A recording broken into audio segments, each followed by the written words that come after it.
अध्याय दूसरा male and female gametophyte structure and development के बारे में पढ़ाई कर रहे थे।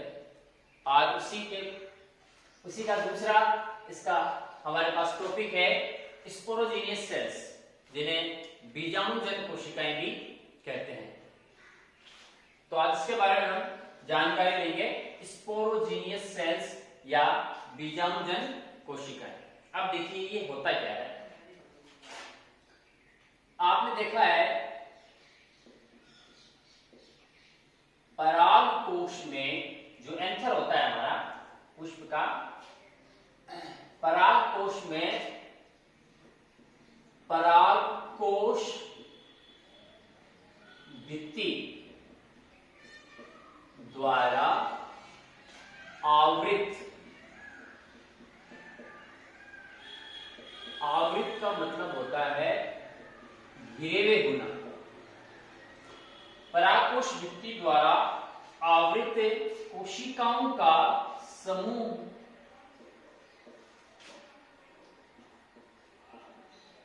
बीजाणुजन कोशिकाएं यानी स्पोरोजेनियस सेल्स कहलाती हैं। स्पोरोजीनियस सेल्स कहलाती है। हमने पहले पढ़ा है कि भाई परागकोश में 4 प्रकार की परतें पाई जाती हैं। एपिडर्मिस के बाद में मिडिल लेयर, टेपिटम, एंडोथीसियम। ठीक है, 4 प्रकार की परतें होती हैं। एपिडर्मिस होती हैं, फिर एंडोथीसियम होती है, मिडिल लेयर होती है और सबसे लास्ट वाली जो परत होती है वो होती है आपके पुष्प तक, जिसे हम टेपिटम भी कहते हैं। तो परागकोश भित्ति द्वारा आवृत ये जो चारों भित्तियां जितनी कोशिकाओं को आवृत करके रखी हुई है, घेरे हुए रखी हुई है, उन कोशिकाओं के समूह को हम क्या कहते हैं? बीजाणुजन कोशिकाएं या स्पोरोजीनियस सेल्स कहते हैं। अब क्या है, परागकणों या परागकणों को हम और क्या कहते हैं? माइक्रोस्पोर्स, लघु बीजाणु। परागकणों या लघु बीजाणुओं का निर्माण जो होता है वो हमारे बीजाणुजन ऊतक से होता है। यानी जो माइक्रोस्पोर्स होते हैं या पोलन ग्रेन्स जिन्हें हम कहते हैं, परागकण कहते हैं, परागकणों या लघु बीजाणुओं का निर्माण है वो किससे होता है? वो होता है आपके बीजाणुजन ऊतक से। आगे देखिए, प्राथमिक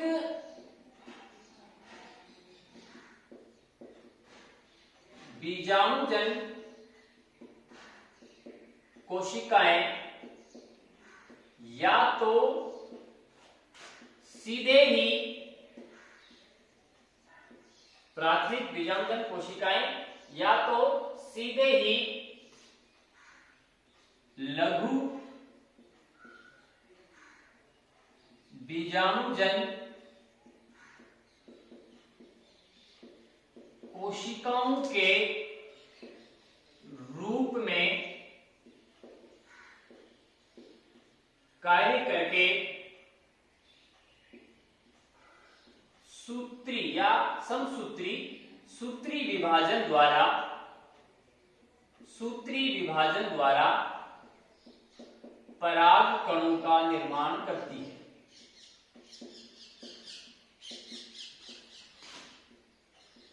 परागकणों का निर्माण करती है। यानी जो प्राथमिक बीजाणुजन कोशिकाएं होती हैं वो परागकणों का निर्माण करती है। 2 प्रकार से कर रही हैं, या तो वो डायरेक्टली सीधे ही लघु बीजाणुजन कोशिकाओं के रूप में कार्य करके फिर उनके अंदर समसूत्री विभाजन के द्वारा परागकणों का निर्माण करती है, या फिर क्या होता है, या ये जो बीजाणुजन कोशिकाएं हैं या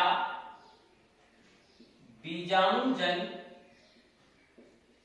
ऊतक में वृद्धि होती है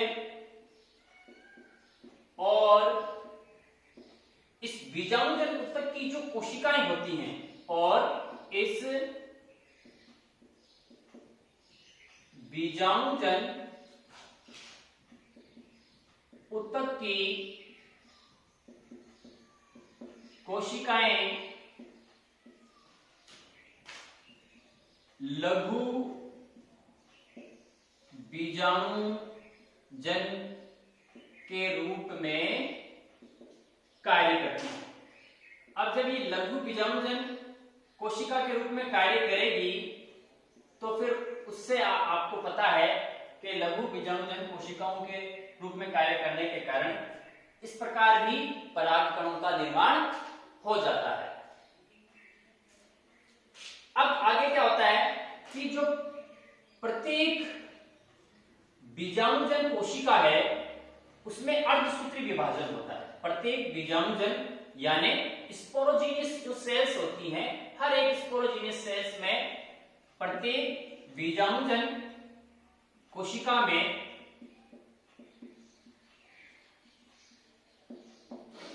अर्धसूत्री विभाजन द्वारा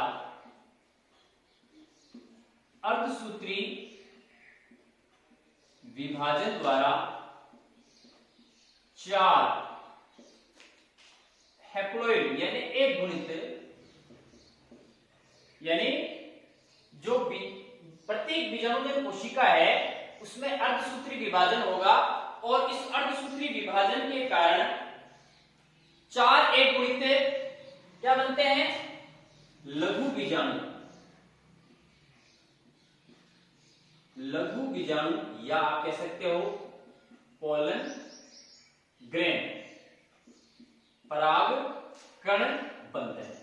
कितने बन रहे हैं? चार। प्रत्येक बीजाणुजन कोशिका में ये जो अर्धसूत्री विभाजन होता है उस अर्धसूत्री विभाजन के द्वारा चार हैप्लॉइड यानी एक गुणित लघु बीजाणु जिसे कि हम परागकण भी कहते हैं वो बन जाते हैं। अब क्या है कि जो बीजाणुजन ऊतक की सभी कोशिकाएं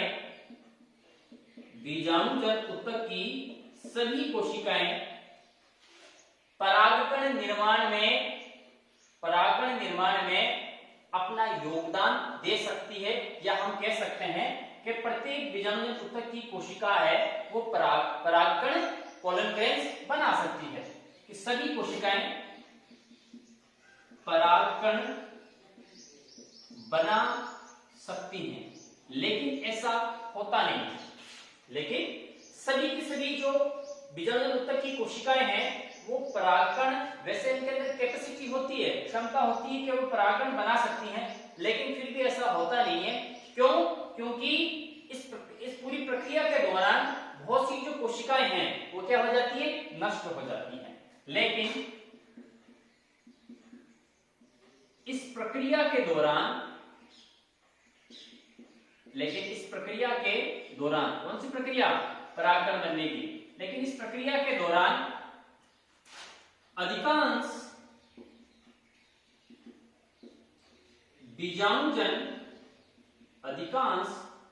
बीजाणुजन कोशिकाएं क्या हो जाती हैं?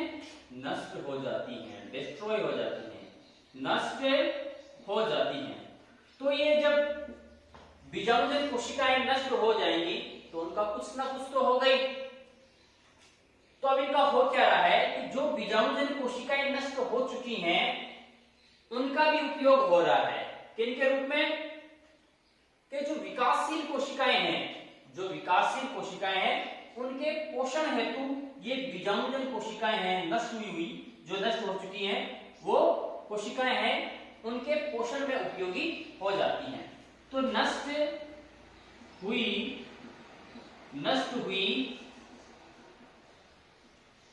बीजाणुजन कोशिकाएं विकासशील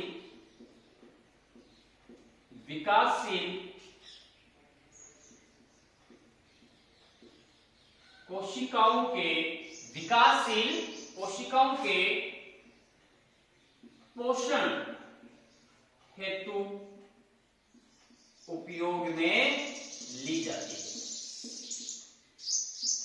पोषण हेतु उपयोग में ली जाती है। तो इस प्रकार ये जो स्पोरोजेनिक सेल्स हैं वो अपना कार्य कर रही है कि प्रत्येक बीजाणुजन कोशिका या बीजाणुजन ऊतक की कोशिका से क्या बन रहे हैं, उसमें अर्धसूत्री विभाजन हो रहा है और अर्धसूत्री विभाजन से 4 हैप्लॉइड पोलन ग्रेन्स माइक्रोस्पोर या आप कह सकते हो परागकण बनते हैं।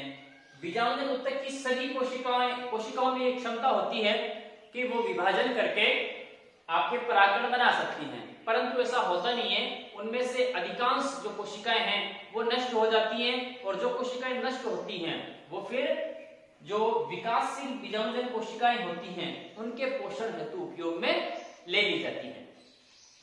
अब आगे का हमारा जो टॉपिक है वो है माइक्रोस्पोरोजेनेसिस, लघु बीजाणु जनन।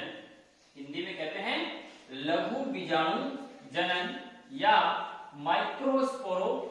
दूसरा टॉपिक है लघु बीजाणु जनन या माइक्रो स्पोरोजेनेसिस। माइक्रोस्पोरोजेनेसिस या आप उसे कह सकते हो लघु बीजाणु जनन। अब क्या इसमें क्या होता है कि परागकोश में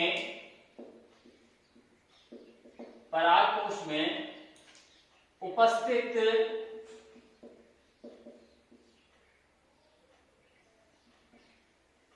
लघु बीजाणु धानी में परागकोश में उपस्थित लघु बीजाणु धानी में उपस्थित द्विगुणित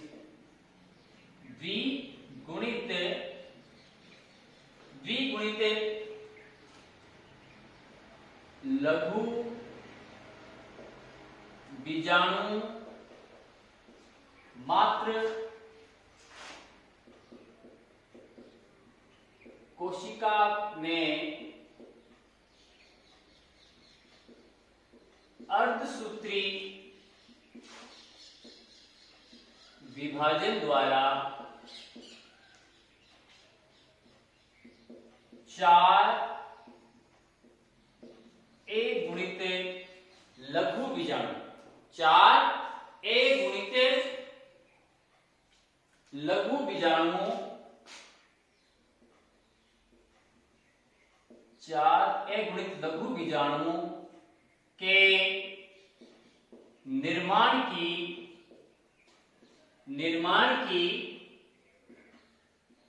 प्रक्रिया को क्या कहते हैं हम, माइक्रो स्पोरोजेनेसिस या लघु बीजाणु जनन कहते हैं। तो परिभाषा से हमें क्या पता चल रहा है कि भाई जो परागकोश में लघु बीजाणुधानी है उस लघु बीजाणुधानी में जो द्विगुणित डिप्लॉयड लघु बीजाणु मात्र कोशिका है उसमें क्या होता है, उसमें अर्धसूत्री विभाजन होता है। इसमें जो परागकोश में जो लघु बीजाणुधानी है और उस लघु बीजाणुधानी में जो द्विगुणित लघु बीजाणु मात्र कोशिका है जो उपस्थित है उसके अंदर, उसमें क्या होता है, अर्धसूत्री विभाजन होता है। और अर्धसूत्री विभाजन से क्या बनते हैं, 4 हैप्लॉइड लघु बीजाणु, 4 हैप्लॉइड या अगुणित लघु बीजाणुओं के निर्माण की जो प्रक्रिया होती है उस प्रक्रिया को ही क्या कहते हैं, माइक्रोस्पोरोजेनेसिस या लघु बीजाणु जनन कहते हैं। तो हमने देखा कि भाई लघु बीजाणु धानी में उपस्थित द्विगुणित लघु बीजाणु मात्र कोशिका में अल्पसूत्री विभाजन द्वारा 4 अगुणित लघु बीजाणु के निर्माण की प्रक्रिया को क्या कहते हैं? लघु बीजाणु जनन कहते हैं। तो इस प्रकार प्रत्येक सक्रिय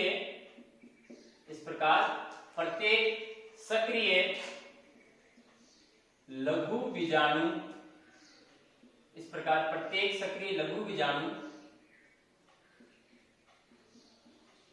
मात्र कोशिका में अर्धसूत्री विभाजन द्वारा 4 क्या बन रहे हैं? अगुणित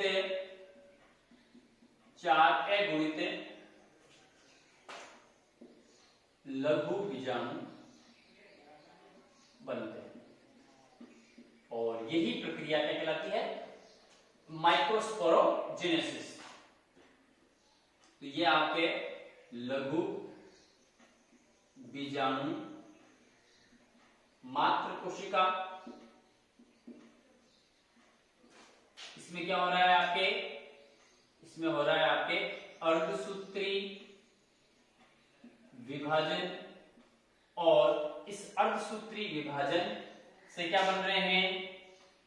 इससे बन रहे हैं अगुणित लघु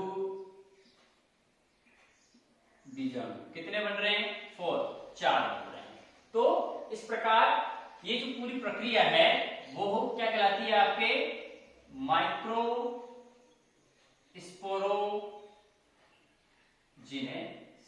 माइक्रोस्पोरोजेनेसिस कहलाती है। अब ये जो 4 अगुणित लघु बीजाणु है, इनसे ही बाद में किसका निर्माण होता है? परागकणों का निर्माण होता है। तो ये जो लघु बीजाणु होते हैं, ये जो आपको 4 लघु बीजाणु आपको दिखाई दे रहे हैं, ये चारों के चारों लघु बीजाणु, ये चारों लघु बीजाणु एक अवस्था होती है जिसे हम चतुष्क कहते हैं। क्या बोलते हैं हम? टेट्राड, इंग्लिश में बोलते हैं इसको टेट्राड या चतुष्क। ये चारों लघु बीजाणु चतुष्क अवस्था में व्यवस्थित होते हैं। अभी देखो ये है तो परागण, ये क्या है? पोलन ग्रेन्स हैं, लेकिन चूंकि ये टेट्राड अवस्था में है, चतुष्क अवस्था में है, इसलिए ये क्या है? अभी अलग अलग है। अभी ये क्या है? अलग अलग है। ये चारों लघु बीजाणु हैं, वो चतुष्क अवस्था में, ये टेट्राड अवस्था में व्यवस्थित होते हैं। अब ये जो टेट्रा अवस्था होती है, चतुष्क अवस्था होती है, वो कितने प्रकार की होती है? वो 5 प्रकार की होती है। जो चतुष्क अवस्था है इन लघु बीजाणुओं की, वो 5 प्रकार की होती है, जो कि हम अलग अलग अभी पढ़ेंगे।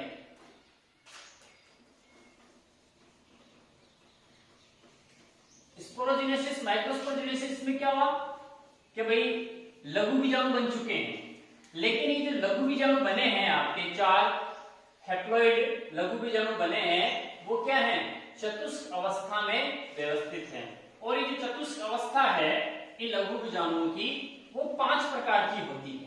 5 प्रकार से ये चतुष्क के रूप में जो लघु बीजाणु है वो क्या रहते हैं? वो व्यवस्थित रहते हैं। अब इनका अलग से एक एक हम देखते हैं। सबसे पहला जो टेट्राड है, चतुष्क अवस्था है, वो हमारे पास है चतुष्फलकीय, या इसको आप चतुष्फलीय भी कह सकते हो।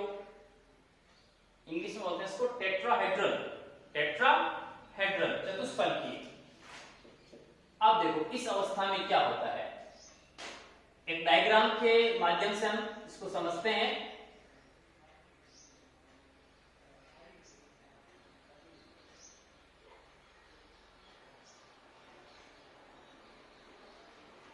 ये आपके लघु बीजाणु है। क्या है ये लघु बीजाणु है। लघु बीजाणु।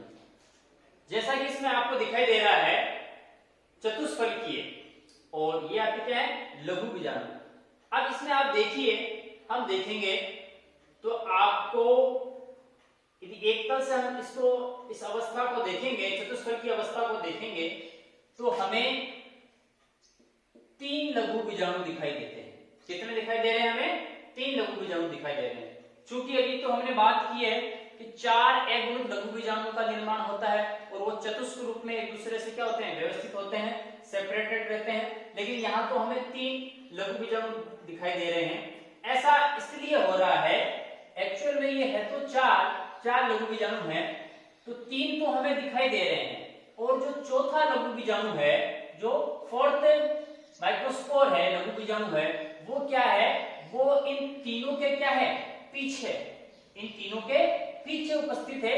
इसलिए हमें देखने पर ये 3 तो दिखाई दे रहे हैं, लेकिन जो चौथा लघु बीजाणु है वो इनके पीछे उपस्थित होने के कारण वो हमें दिखाई नहीं दे रहा है। तो इस प्रकार की जो अवस्था होती है वो कहलाती है चतुष्फलकीय। तो हम लिख सकते हैं कि इस अवस्था में लघु बीजाणुओं को देखने पर, इस अवस्था में लघु बीजाणुओं को देखने पर 3 लघु बीजाणु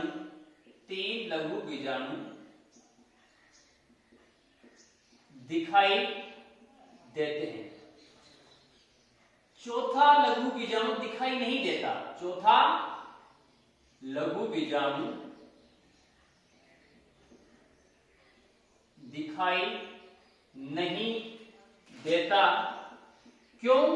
क्योंकि वह इन तीनों लघु बीजाणुओं के क्या होता है, बैक में स्थित होता है, पीछे स्थित होता है, इसलिए वो हमें दिखाई नहीं देता। क्योंकि वह तीनों लघु बीजाणुओं के पीछे स्थित होता है, इसलिए वह लघु बीजाणु हमें दिखाई नहीं देता। और इस प्रकार की जो अवस्था होती है, चतुष्फल की अवस्था होती है,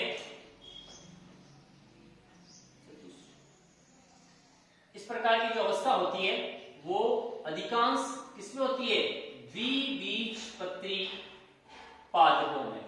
द्विबीजपत्री पादपों में, इसके एग्जांपल के रूप में आप देख सकते हो कि चतुष्फलकीय चतुष्क होता है, टेट्राहेड्रल टेट्रा होता है, उसमें 3 लघु बीजाणु हमें दिखाई देते हैं, चौथा लघु बीजाणु दिखाई नहीं देता।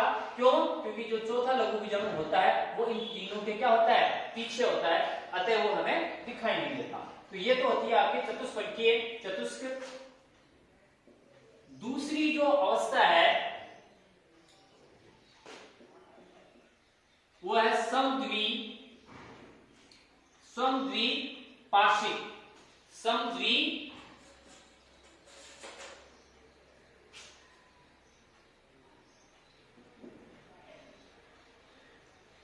समद्विपार्श्विक। अब इसमें क्या है, देखो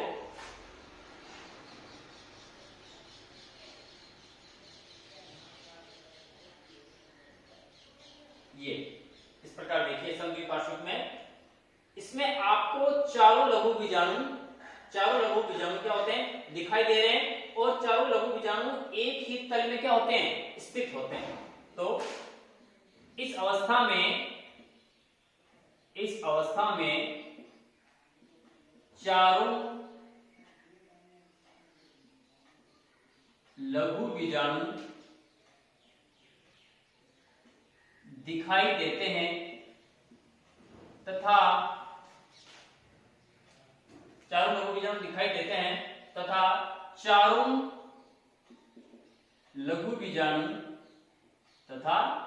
चारों लघु बीजाणु एक ही तल में उपस्थित रहते हैं। और इस प्रकार की जो अवस्था है वो किसमें होती है, एग्जाम्पल के रूप में आप देख सकते हो, अधिकांश एक बीजपत्री पादपों में,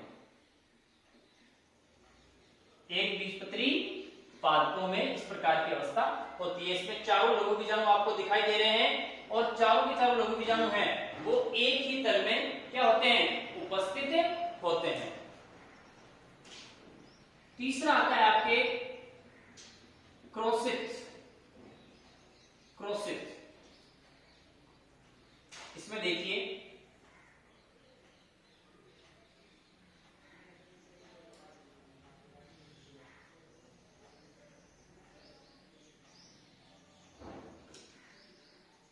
क्रोसित। अब इसमें क्या हो रहा है, क्रोसित के अंदर क्या हो रहा है कि इसमें जो लघु बीजाणु है वो एक दूसरे से क्या है 90 डिग्री का एंगल बनाते हुए रहते हैं, समकोण बनाते हुए रहते हैं। तो इस प्रकार के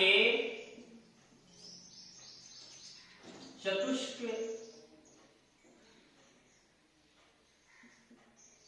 इस प्रकार के टेट्राड में या चतुष्क में ऊपर के दोनों, ये ऊपर के दोनों, ठीक है, इस प्रकार के चतुष्क में ऊपर के दोनों लघु बीजाणु समकोण बनाते हुए तथा नीचे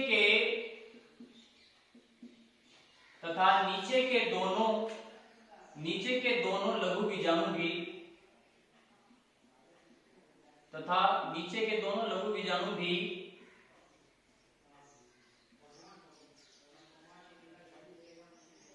समकोण बनाते हुए रहते हैं।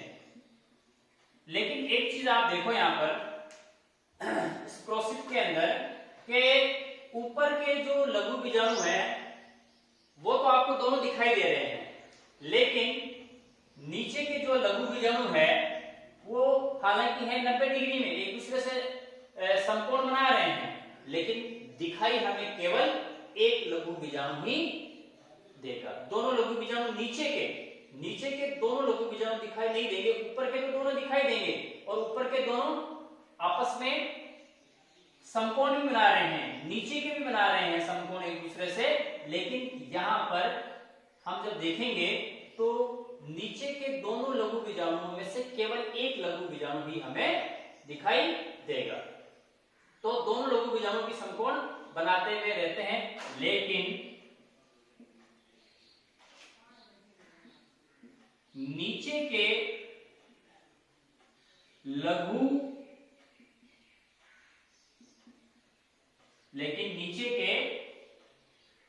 लघु बीजाणुओं में से केवल एक ही लघु बीजाणु दिखाई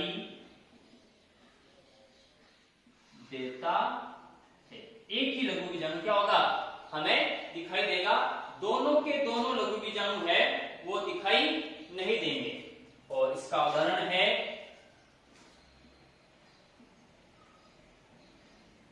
मैग्नोलिया। क्या है उसका उदाहरण? मैग्नोलिया। अब आपका चौथा आता है टी शेप्ड या टी आकार का चतुष्क। कौन सा? टी आकार का चतुष्क।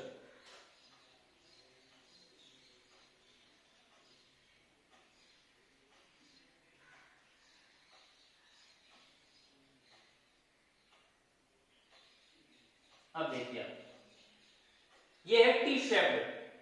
इसमें आपको चारों लघु बीजाणु दिखाई दे रहे हैं, चारों लघु बीजाणु दिखाई दे रहे हैं। लेकिन हम जब इसकी संरचना को देखेंगे तो हमें ये दिख रहा है कि जो ऊपर के दो लघु बीजाणु हैं ऊपर के जो दो लघु बीजाणु है वो अनुप्रस्थ अवस्था में स्थित हैं। कौन सी अवस्था में है? वो अनुप्रस्थ अवस्था में उपस्थित हैं। और जो नीचे के दो लघु बीजाणु हैं वो लंबवत हैं, वो अनुप्रस्थ नहीं है। ऊपर के तो अनुप्रस्थ हैं दोनों के दोनों लघु बीजाणु, और नीचे के दो लघु बीजाणु हैं वो अनुप्रस्थ ना होकर वो क्या है? वो लंबवत हैं। तो इस प्रकार का जो चतुष्क होता है, टेट्राड होता है, वो कहलाता है टी शेप्ड या टी आकार का चतुष्क। तो हम इसमें लिख सकते हैं कि इस प्रकार के चतुष्क में, टेट्राड में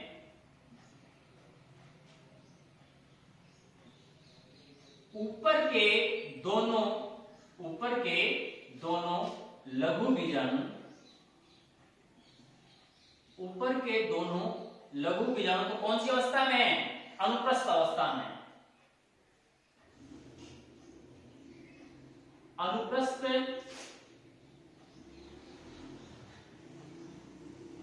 अवस्था में रहते हैं, जबकि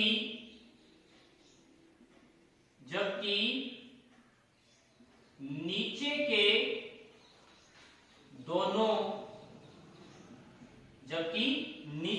दोनों लघु बीजाणु कौन सी अवस्था में रहते हैं? लंबवत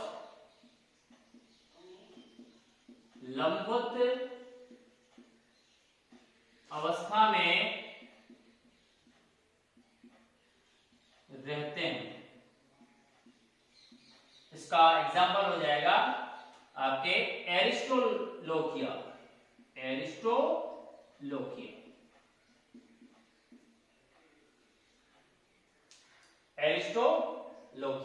तो हमारे पास में चतुष्फलकीय हो गया, समद्विपार्श्विक हो गया, क्रोशित हो गया, टी शेप्ड हो गया।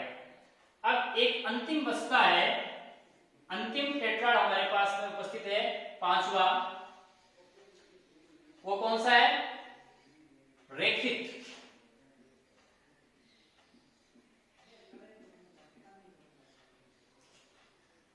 पांचवा और अंतिम जो लघु बीजाणु है चतुष्केश्वरी, वो है आपके रेखित। अब इसमें क्या है देखो,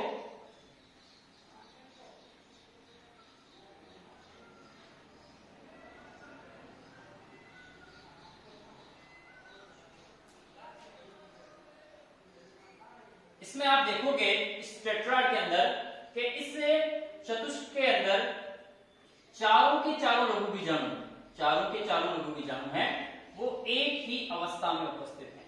चारों के चारों लघु बीजाणु एक ही अवस्था में, एक ही तल में आपको दिखाई देंगे, तो इस चतुष्क में चारों लघु बीजाणु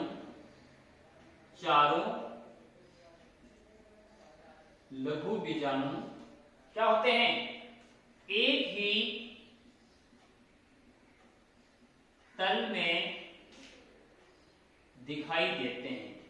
ही तल में दिखाई देते हैं, और इसका उदाहरण हो जाएगा हेलोफिला।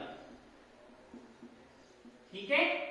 तो इस प्रकार हमारे ये जो पांचों जो टेट्राड है वो हो गए आपके। पहला चतुष्फलकीय, जिसके अंदर क्या होता है?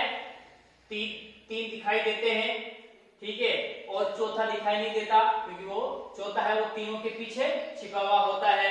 समद्विपार्श्विक में क्या होता है कि इसके अंदर चारों ही जो लघु बीजाणु है वो चारों लघु बीजाणु है वो आपको दिखाई दे रहे हैं, एक ही तल में उपस्थित रहते हैं। फिर है तीसरा क्रोशित में भी आप देख रहे हो कि ऊपर के दो लघु बीजाणु एक दूसरे से 90 डिग्री और नीचे के भी एक दूसरे से 90 डिग्री बनाए हुए रहते हैं, परंतु ऊपर के दोनों लघु बीजाणु दिखाई देते हैं, नीचे के दोनों लघु बीजाणु में से केवल एक लघु बीजाणु आपको दिखाई देगा। टी शेप में हमने देखा है कि इस प्रकार के टेट्राड में क्या होते हैं कि ऊपर के दो लघु बीजाणु हैं वो क्या होते हैं? अनुप्रस्थ रहते हैं, और नीचे के दो क्या होते हैं? वो क्या होते हैं? लंबवत होते हैं। और लास्ट है रेखित है, इसके अंदर एक तरफ देखने पर एक ही दिखाई देते हैं। तो ये हमारे जो चतुष्क हैं वो कंप्लीट हो चुके हैं। अब आता है आपका नेक्स्ट टॉपिक, परागकण का निर्माण।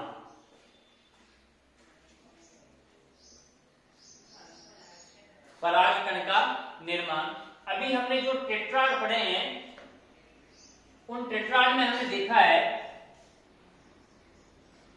कि भाई प्रत्येक टेट्राड के अंदर जो लघु बीजाणु हैं उनकी संख्या है कितनी है, 4 है। और चारों के चारों जो टेट्राड हैं वो अलग अलग अवस्थाओं के अंदर क्या है यहाँ पर विद्यमान रहते हैं। उसके बाद में हमने देखा कि ये जो लघु बीजाणु हैं, चारों के चारों लघु बीजाणु हैं, आपको दिखाई दे रहा है कि ये इनके मध्य में क्या पाई जा रही है, एक भित्ति पाई जा रही है। और ये भित्ति चारों लघु बीजाणुओं को क्या करती है, अलग अलग रखती है, एक दूसरे से अलग अलग रखती है। क्योंकि बाद में इन्हीं से तो क्या बनेगा, इन लघु बीजाणुओं से तो परागकणों का निर्माण होता है। तो हम इसमें लिख सकते हैं कि भाई लघु बीजाणुओं के मध्य, लघु बीजाणुओं के मध्य क्या है, एक भित्ति पाई जाती है, एक भित्ति पाई जाती है। अच्छा, ये दिखाई दे रहा है आपको, इस प्रकार ये एक भित्ति पाई जाती है। और इस भित्ति को कहते क्या है, इस भित्ति को केलोस कहते हैं। इस भित्ति को क्या कहते हैं हम, केलोस, नाम ध्यान रखना, इस भित्ति को केलोस कहते हैं, जिसके कारण चारों लघु बीजाणु हैं वो एक दूसरे से क्या रहते हैं, सेपरेटेड रहते हैं, पृथक पृथक रहते हैं। लेकिन कुछ समय बाद में क्या होता है कि एक एंजाइम है, परंतु कुछ समय पश्चात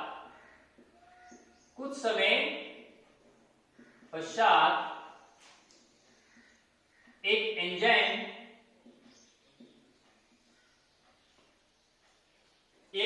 है जिसका नाम है केलेस। क्या नाम है उसका, केलेस। एक एंजाइम केलेस द्वारा यह जो केलोस परत होती है जो कि लघु बीजाणुओं को सेपरेट करके रखती है, ये जो केलोस परत है ये क्या करती है, ये केलेस एंजाइम की सहायता से, केलेस द्वारा यह परत या भित्ति, यह भित्ति क्या हो जाती है, अपघटित हो जाती है, अपघटित हो जाती है, या आप कह सकते हो घुल जाती है। जब ये भित्ति अलग अलग हो जाएगी, भित्ति टूट जाएगी, तो क्या हो जाएगा, तो फिर परागकण है वो अपने गोलाकार संरचना के अंदर आ जाते हैं। परागकण हैं वो क्या हो जाएंगे, वो गोलाकार संरचना में बन जाते हैं। क्यों बनेंगे, क्योंकि जैसे ही ये भित्ति यहां से हटेगी, जैसे ये भित्ति हटती है, केलोस परत के अपघटित होते ही क्या हो जाएगा, लघु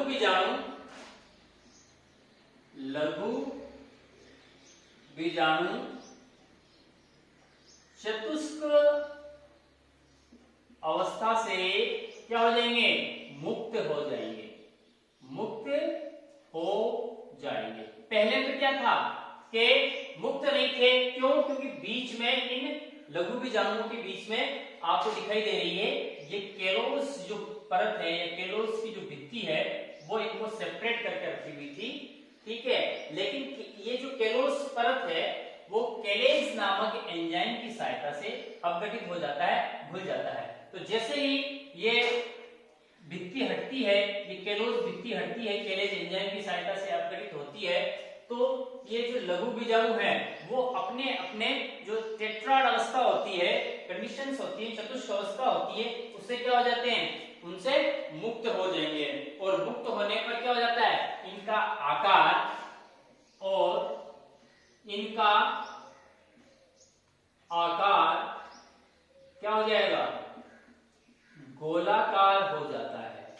क्या हो जाता है, गोलाकार हो जाता है। और जब इनका आकार गोलाकार हो जाता है तो उस अवस्था को या उस अवस्था में इन लघु बीजाणुओं को हम क्या कहते हैं, परागकण कहते हैं। इस अवस्था में इन्हें क्या कहते हैं, पोलन ग्रेन्स यानी परागकण कहते हैं।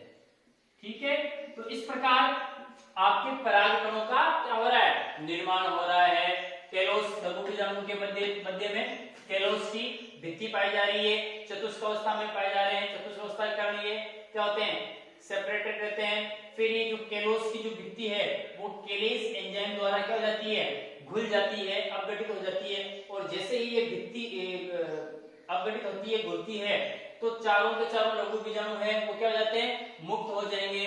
और जब ये मुक्त होते हैं तो अब ये इनका आकार है वो कैसा हो जाता है, गोलाकार हो जाता है। और जब ये गोलाकार हो जाते हैं लघु बीजाणु तो उस अवस्था में इनको क्या कहते हैं, उनको हम परागकण कहते हैं या पोलन ग्रेन्स कहते हैं। तो आज का ये टॉपिक है वो यही समाप्त होता है। कल हम परागकण की जो स्ट्रक्चर है, संरचना है, उसके बारे में पढ़ेंगे। धन्यवाद।